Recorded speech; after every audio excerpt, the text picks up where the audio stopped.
మధ్యాహ్న భోజన కార్మికులకు సంబంధించి పెండింగ్లో ఉన్న బిల్లులను వెంటనే మంజూరు చేయాలని మధ్యాహ్న భోజన కార్మిక సంఘ జిల్లా ప్రధాన కార్యదర్శి లింగాల చిన్న డిమాండ్ చేశారు. ఈ మేరకు సోమవారం కలెక్టరేట్ ఎదుట కార్మికులతో కలిసి ధర్నా నిర్వహించారు. కార్మికులకు రావాల్సిన భోజన బిల్లులు నెలల తరబడి పెండింగ్లో ఉండడం కారణంగా ఆర్థిక ఇబ్బందులు ఎదుర్కొంటున్నారని తెలిపారు. తెచ్చిన అప్పులకు వడ్డీలు కట్టలేక ఇబ్బందులు పడుతున్నారని పేర్కొన్నారు. ఎన్నికల్లో ఇచ్చిన హామీ ప్రకారం కార్మికులకు 10,000 రూపాయల వేతనం అమలు చేయాలని స్పష్టం చేశారు. కోడిగుడ్లకు అదనంగా చెల్లించాలని, లేని పక్షంలో అంగన్వాడీల మాదిరి సరఫరా చేయాలని తెలిపారు.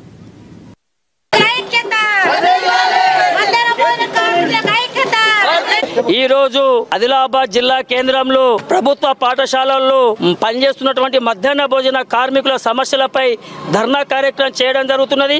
ఈ ధర్నా ముఖ్య ఉద్దేశం ఏంటంటే, సంవత్సరం నుంచి మధ్యాహ్న భోజన కార్మికులకు వంట బిల్లులు కానీ కోడిగుడ్ల బిల్లులు కానీ ఇవ్వకపోవడము మరి ఈ శోచనీయం.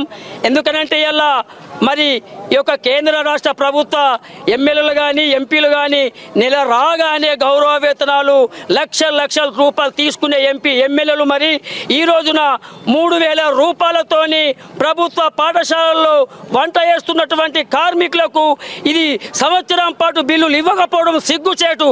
ఇప్పటికైనా కేంద్ర రాష్ట్ర ప్రభుత్వాలు ఆలోచించి ఆ యొక్క బిల్లులను వెంటనే విడుదల చేయాలని మేము సిఐటిగా డిమాండ్ చేస్తున్నాం. జూలై 9వ తారీఖు నాడు రాష్ట్ర వ్యాప్తంగా ప్రభుత్వ పాఠశాలలో పనిచేస్తున్నటువంటి మధ్యాహ్న భోజన కార్మికులు ఆ యొక్క వంట నిర్మాణాన్ని బంద్ చేసి ఆ సమ్మెలో పాల్గొనాలని జిల్లాలో ఉన్న మధ్యాహ్న భోజన కార్మిక వర్గానికి సిఐటిగా నేను డిమాండ్ తెలియజేస్తున్నాను.